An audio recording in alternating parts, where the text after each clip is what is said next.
Welcome to Samba Samba. Enjoy the video. You start by getting heat and texture right.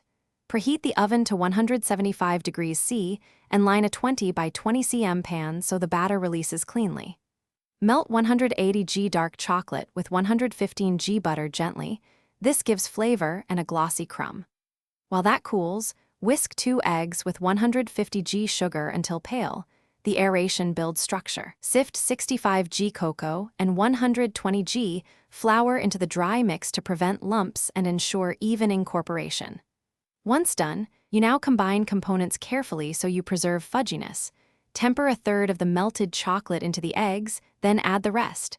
This prevents scrambling. Once uniform, sprinkle the sifted cocoa and flour over the wet mix and fold with a spatula. Gentle strokes trap some air while avoiding gluten development. That's why you stop when streaks disappear. If you want add-ins, fold in 50 g chips or 60 g nuts last so they distribute without overworking the batter. Make sure you scrape the bowl to get every bit into the pan.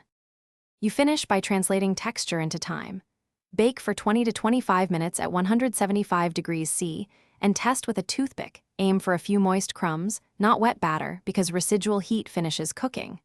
Once out, cool in the pan for 15 minutes so the structure sets, then use the parchment to lift and cool fully for neat slices. If a slice is underbaked, return it to the oven for 3 to 5 minutes. If it's dry, serve warm with ice cream or syrup to restore moistness. Thanks for watching. Consider subscribing if we helped you.